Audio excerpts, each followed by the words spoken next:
शिव पुराण के अनुसार ऐसी बातें मन में भी ना लाएं। ऐसा व्यक्ति हमेशा ही शिव के कोप का भाजन होगा और कभी भी सुखी जीवन व्यतीत नहीं कर सकता। यहाँ तक कि आप अपने मस्तिष्क में जो सोच रहे होते हैं वो भी भगवान शिव से छिपा नहीं है। इसीलिए भले ही बात और व्यवहार में आपने किसी को नुकसान ना पहुंचाया हो, लेकिन अगर मन में किसी के प्रति कोई दुर्भावना है या आपने किसी का अहित सोचा है तो यह भी पाप की श्रेणी में आता है। आइए जानते हैं कौन सी है ये चीजें जिन्हें पाप के समान माना गया है। पहला, शिव पुराण में बताया गया है कि दूसरों के पति या पत्नी पर बुरी नजर रखना या उसे पाने की इच्छा करना भी पाप की श्रेणी में रखा गया है। ऐसा करना तो दूर, मनुष्य को इस बारे में सोचने तक से पाप लगता है। इसीलिए मन में अच्छी भावना रखना सबसे बड़ा धर्म है। दूसरा, गुरु, माता पिता, पत्नी या पूर्वजों का अपमान भी आपको कभी भूल कर भी नहीं करनी चाहिए। शिव पुराण में ऐसा करने वालों को भी पाप का भागीदार बनाया गया है।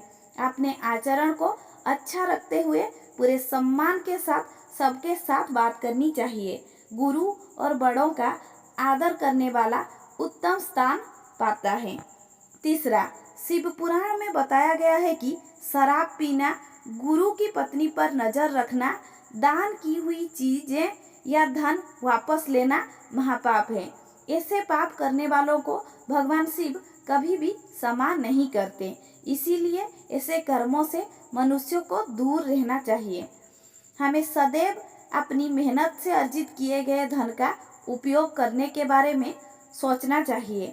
दूसरे का धन अपना बनाने की चाह रखना भी भगवान शिव की नज़र में अक्षम्य अपराध है और पाप है। दूसरे के धन पर अधिकार करना और उसे पाने की चाह रखना भी मनुष्य को नरक में ले जाता है। पांचवा, गलत तरीके से दूसरे की संपत्ति हड़पना, ब्राह्मणों के घर या मंदिरों की चीजें चुराना या गलत तरीके से हत्याना भी पाप माना जाता है। ऐसा करना तो दूर, मन में विचार भी नहीं लानी चाहिए। छठा, किसी भोले भाले और निरपराध इंसान को कष्ट देना, उसे नुकसान पहुंचाना या धन संपत्ति लूटना या उसके लिए बाधाएं पैदा करने की योजना बनाना या ऐसी सोच रखना भगवान शिव की नज़र में हर हाल में माफी ना देने योग्य पाप है। सातवां, शिव पुराण के अनुसार जिस प्रकार आप किसी का बुरा नहीं करने के बावजूद उसके लिए बुरी सोच रखने के कारण भी पाप के भागीदार और दंड के श्रेणी में आ जाते हैं, उसी प्रकार भले ही अपने कार्यों से किसी का बुरा ना किया हो, लेकिन आपकी बोली अक्षम्य पापों का हकदार भी बन सकती है। यानी किसी के लिए अपशब्द का प्रयोग ना करे और किसी से ऐसे बात ना बोले जिससे उसे मानसिक कष्ट हो।